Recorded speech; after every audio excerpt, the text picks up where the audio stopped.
14 सितंबर को पार्लियामेंट में सवाल रखा गया कि लॉकडाउन के वक्त अपने घर जाते हुए कितने माइग्रेंट वर्कर्स की मौत हुई और क्या उन्हें कोई कंपनसेशन दिया गया।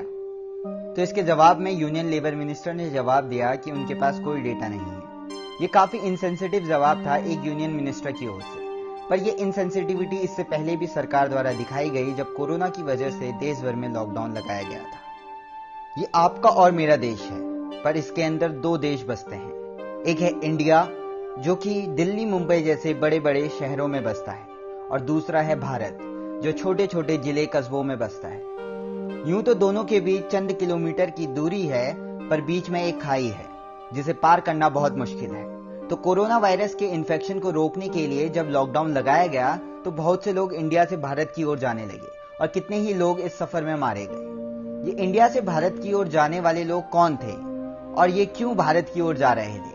इसका जवाब है 24 मार्च का प्रधानमंत्री नरेंद्र मोदी जी का संबोधन। आज रात 12 बजे से संपूर्ण देश में संपूर्ण लॉकडाउन होने जा रहा। 24 मार्च को जब प्रधानमंत्री ने एक नेशनल लॉकडाउन का अनाउंसमेंट किया तो उन्होंने आग्रह किया कि जो व्यक्ति जिस जगह पर है उसी जगह रहे। यह एक अच्छा कदम था, पर इसके बाद जो हुआ उसने सरकार की चिंताएं बढ़ा दी।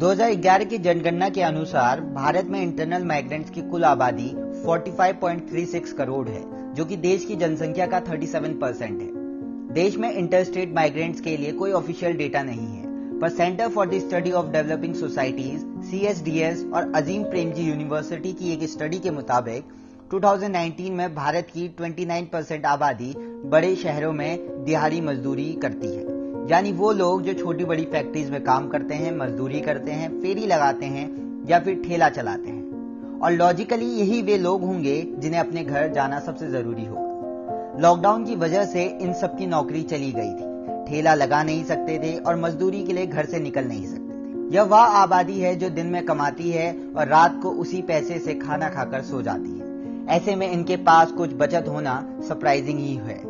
नौकरी गंवाने के बाद बचत खत्म होने पर इन सभी माइग्रेंट वर्कर्स को सबसे बेहतर ऑप्शन अपने घर जाना ही लगा। तो लॉकडाउन के कुछ हफ्तों तक सब ठीक रहा, पर कुछ दिनों बाद ये सभी माइग्रेंट वर्कर्स अपने कस्बों के लिए निकल पड़े। क्योंकि ट्रेन चल नहीं रही थी तो ये सभी लोग अपने परिवार, बीवी, बच्चों के साथ पैदल ही निकल पड़े। सैकड़ों किलोमीटर का सफर अपने पैरों के भरोसे तय करने के इरादे ने सरकार की व्यवस्था का पर्दाफाश कर दिया। यह सरकार की सबसे बड़ी असफलताओं में से एक है, क्योंकि 21 दिन का लॉकडाउन करते समय अधिकारियों को इस परिस्थिति का ध्यान जरूर रहा होगा, क्योंकि यह महज चंद लोग नहीं थे बल्कि करोड़ों लोगों की जिंदगी का सवाल था। इसी बीच जहां सेंट्रल गवर्नमेंट ने इन सभी को वॉयलेटर्स मानकर कार्रवाई करने का आदेश दिया और इन पर FIR दर्ज होने लगी, वहीं स्टेट गवर्नमेंट्स ने इन तक मदद का हाथ बढ़ाया और रास्तों में इनके लिए भोजन की व्यवस्था की और सेंट्रल गवर्नमेंट से ट्रेन चलाने की मांग की। बहुत सी NGOs ने इन सब की मदद की। वहीं कुछ लोग AC रूम में अपने परिवार के साथ बैठकर इन लोगों से सवाल भी करने लगे कि क्या जरूरत है गांव जाने की, मोदी जी ने कहा है ना, जहां है वहीं रहो। दरअसल केवल नौकरी चला जाना या भोजन ना होना ही एक कारण नहीं था, बल्कि इस कठिन समय में अपने परिवार के साथ रहने की इच्छा व बड़े शहरों में छोटे से कमरे में अकेले डिप्रेशन का शिकार होने के खतरे की वजह से लोग इतनी बड़ी संख्या में गांव जाने लगे। तभी तो इसी वजह से सरकार ने फॉरेन फ्लाइट्स रोकने से पहले भारत से बाहर रह रहे भारतीयों को इसकी सूचना दी, ताकि वे अपने वतन आना चाहें तो आ सके। और उत्तराखंड सरकार ने तो मार्च में ही गुजरात के कुछ श्रद्धालुओं के लिए स्पेशल AC बस चलाकर उन्हें घर पहुंचाया था। पर यह सुविधा माइग्रेंट वर्कर्स को इतनी जल्दी नहीं मिल सकी। 21 दिन के लॉकडाउन के बाद इसे 19 दिन और बढ़ा दिया गया और फिर अनसर्टेनिटी का दौर और बढ़ गया।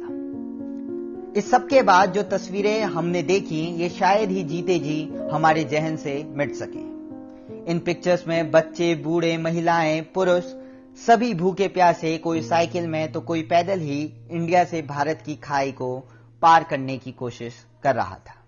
इन सब के लिए फरिश्ता बने बॉलीवुड एक्टर सोनू सूद, जिन्होंने पर्सनल लेवल पर न जाने कितने हजारों परिवारों को अपने कस्बों तक पहुंचाया।